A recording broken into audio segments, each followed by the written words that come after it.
O sol se punha sobre o Pão de Açúcar, banhando o aeroporto Santos Dumont em um dourado que parecia eterno, refletindo-se nas fuselagens prateadas dos imponentes Lockheed Constellation. Naquela época, o Brasil não apenas voava, ele desfilava pelos céus do mundo com um refinamento que poucas nações ousavam sonhar. A Panair do Brasil era muito mais que uma simples empresa aérea.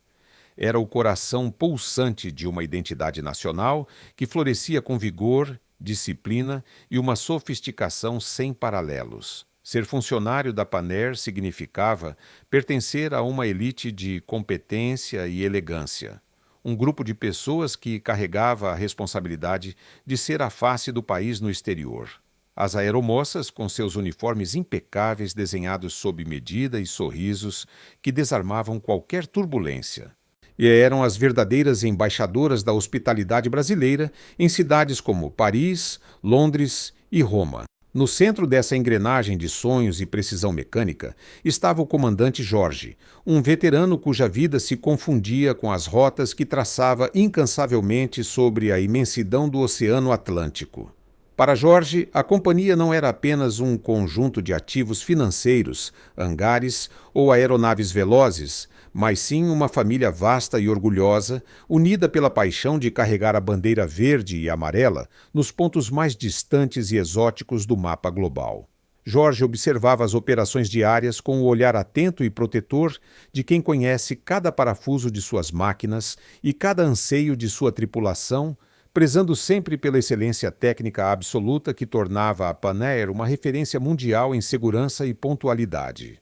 Ele acreditava que o céu era o lugar mais honesto da Terra, onde a competência era a única moeda que realmente importava para garantir o retorno seguro de centenas de vidas. Ao lado dele, iniciando sua própria jornada com o entusiasmo de quem descobre um novo continente, estava Helena. A jovem comissária via em Jorge um mentor e uma bússola moral em um céu que, apesar de azul, começava a dar sinais de tempestades políticas imprevisíveis. Helena representava o brilho nos olhos de quem acabara de descobrir a vastidão do mundo, encantando-se especialmente com a logística complexa e humana que levava mantimentos, remédios e esperança para as comunidades mais isoladas da Amazônia através dos robustos hidroaviões Catalina. A Panair era o suporte vital de um Brasil continental.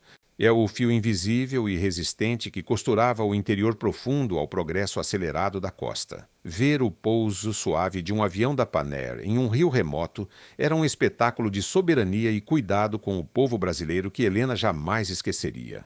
Contudo, o fatídico ano de 1964 trouxe consigo ventos gélidos que sopravam diretamente dos gabinetes de Brasília. A ascensão do regime militar alterou drasticamente o clima nos corredores da empresa. Onde antes reinava o planejamento estratégico e a paixão pura pela aviação, agora surgiam sussurros de desconfiança, relatórios internos truncados e olhares enviesados vindos de oficiais do novo governo. Os diretores da Panair encontravam-se sob uma pressão invisível, mas asfixiante, como se estivessem voando em ar rarefeito sem máscaras de oxigênio. Jorge, em sua retidão inabalável, acreditava piamente na legalidade e na supremacia da técnica sobre as picuinhas políticas.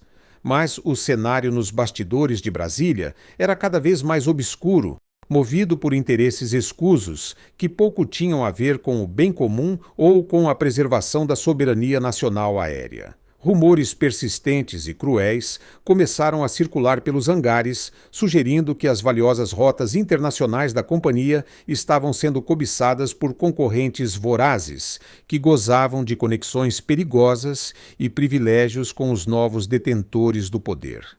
Havia um sentimento crescente de que algo grandioso, porém profundamente injusto, estava sendo arquitetado nas sombras, longe dos olhos do público que tanto amava e confiava na Panair. Antes de continuarmos esta jornada emocionante por nossa história e mergulharmos nos segredos dessa traição, inscreva-se no canal e nos conte aqui nos comentários de onde você está nos assistindo. A tensão atingiu seu ponto crítico numa tarde abafada de fevereiro, quando Jorge, ao retornar de mais uma travessia bem-sucedida, encontrou um envelope pardo esquecido sobre sua mesa no escritório de operações. Dentro, Um bilhete anônimo escrito com uma pressa que denotava desespero revelava uma conspiração iminente. O papel curto e direto avisava sobre uma reunião secreta agendada para poucas horas depois no Ministério da Aeronáutica, onde o destino da Pan Air do Brasil seria selado de forma sumária, sem qualquer direito de defesa ou apelação. O veterano comandante sentiu o chão sumir sob seus pés. E, percebendo que a batalha pela sobrevivência da empresa, que era sua vida, estava prestes a se tornar um confronto direto contra as forças ocultas de um regime que não aceitava o brilho de quem não se curvava aos seus caprichos autoritários. A noite de 10 de fevereiro de 1965 caiu sobre o Rio de Janeiro com um peso sufocante, trazendo o cheiro de uma tempestade institucional. Jorge, segurando o bilhete anônimo com mãos que pela primeira vez tremiam, tentou desesperadamente contatar os diretores, mas as linhas de comunicação pareciam estranhamente mudas. O silêncio em Brasília contrastava com o frenesi que ocorria nas sombras do poder absoluto. Sem aviso prévio, direito à defesa ou auditoria, os teletipos das redações cuspiram a notícia que paralisaria o coração do país. O governo militar acabava de cassar o certificado de operação da Pan Air do Brasil. A alegação oficial era de insolvência financeira, mas Jorge sabia que aquilo era uma mentira cruel e planejada. A empresa era saudável, possuía um patrimônio vasto e uma liquidez que poucos grupos tinham na época. O caos nos hangares foi imediato e violento em sua frieza. Como se fosse uma operação de guerra contra um invasor, tropas militares ocuparam as instalações no Galeão e no Santos Dumont. Helena, pronta para um voo rumo à Europa, assistiu horrorizada enquanto soldados de fuzil em punho barravam mecânicos e comissárias em prantos. Aviões com motores aquecidos na pista foram ordenados a retornar ao pátio sob ameaça de interceptação. E passageiros em Lisboa e Paris viram-se abandonados, com bilhetes transformados em simples papel. O golpe foi executado com uma precisão cirúrgica, sem tempo para despedidas ou para o encerramento digno de décadas de serviços. A mentira da falência queimava no peito de Jorge como uma turbina em chamas que ele não tinha forças para apagar. Através da vidraça do escritório de operações, Jorge via os bens da companhia serem inventariados com uma pressa indecente para serem entregues à Varig. Ficava claro que a logística para a transferência de rotas já estava lubrificada há semanas nos bastidores do governo. Enquanto os majestosos Constellation da Pan Air eram lacrados, aeronaves da concorrente já se posicionavam para assumir o espólio da Bandeirante dos Ares. O impacto emocional foi devastador. Helena sentia seu uniforme, e símbolo de tanto orgulho, ser rasgado simbolicamente em praça pública. Não eram apenas aviões parados, eram 5.000 famílias que perdiam sustento e identidade. O desespero nos rostos dos colegas nos pátios frios de manutenção era a prova de uma injustiça histórica cometida diante de uma nação inerte e silenciada pelo medo. A luta jurídica tornou-se uma corrida desigual contra um sistema que já havia assinado o veredito. Advogados tentavam provar a solidez da empresa, mas o judiciário parecia blindado pela conivência. Enquanto os processos mofavam em gavetas, o patrimônio tecnológico era desmantelado. Peças, simuladores e a vital infraestrutura na Amazônia eram liquidados por valores irrisórios. Jorge caminhava pelos hangares agora silenciosos, sentindo-se um exilado em sua própria casa. A traição tornou-se pessoal quando ele percebeu que comandantes de outras empresas, antigos amigos de Cel, agora evitavam seu olhar. Eles sabiam do golpe e sabiam que se beneficiariam da morte da Pan Air.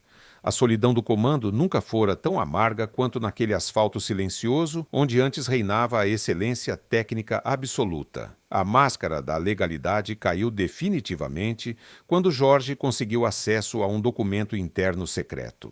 Anotações marginais revelavam que o fechamento não fora uma decisão econômica, mas uma vingança política de figuras do regime contra os acionistas que não se curvaram ao autoritarismo. A Pan Air estava sendo sacrificada por sua independência e brilho.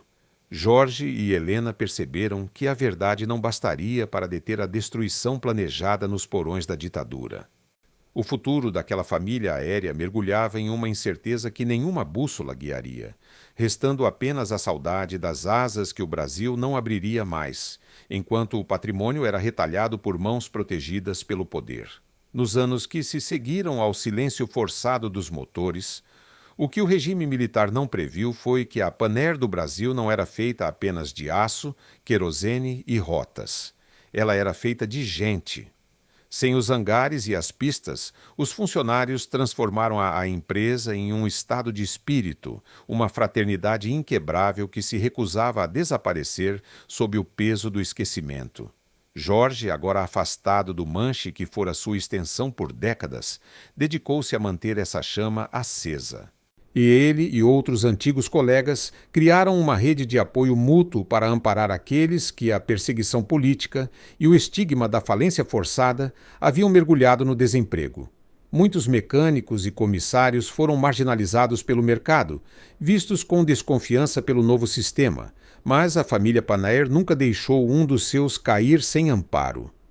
Helena, que vira sua carreira ser ceifada ainda na juventude, encontrou nesses encontros a força necessária para não deixar a amargura vencer a esperança. Eles se reuniam em salas de estar apertadas, compartilhando não apenas o pouco que tinham, mas a memória de um tempo em que o Brasil voava alto e com dignidade. Ver o destino das aeronaves era, contudo, uma ferida aberta que nunca cicatrizava. Jorge evitava passar perto do galeão, mas as notícias sobre o descaso chegavam aos seus ouvidos como ecos de um naufrágio. Os majestosos Constellation, que antes cruzavam o Atlântico com elegância, apodreciam agora sob o sol. Eram carcaças abandonadas, esqueletos de uma era de ouro que o governo tentava apagar. Alguns aviões foram pintados com as cores da concorrência, uma maquiagem que ocultava a identidade de quem realmente os fizera conquistar o mundo. Para Helena, cada aeronave da Varig era um usurpador usando joias de uma rainha exilada. A resistência ganhou uma voz que o autoritarismo não pôde calar: a arte. Quando a música de Milton Nascimento deu vida à canção, nas asas da Panair, a dor de uma geração encontrou sua morada eterna. A canção não era apenas uma homenagem, era um manifesto. Cada vez que os versos mencionavam a saudade das asas que o Brasil perdeu, e Jorge sentia que sua luta e sua retidão não haviam sido em vão. A melodia eternizou a companhia no imaginário coletivo, transformando a marca em símbolo de uma modernidade elegante que fora brutalmente interrompida.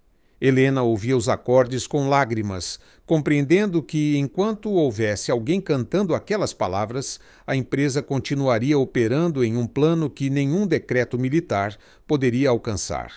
Décadas depois, o tempo começou a retirar o véu das mentiras oficiais. Em um jantar emocionante da família Panair, Jorge e Helena se reencontraram.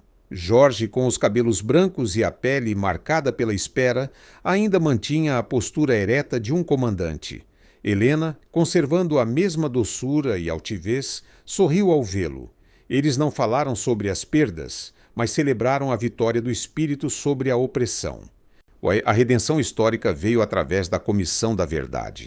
Os documentos desenterrados provaram o que eles sempre souberam. A insolvência foi uma farsa.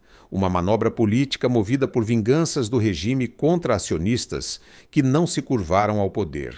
A justiça tardia não devolveu os voos, mas devolveu a honra de milhares de famílias.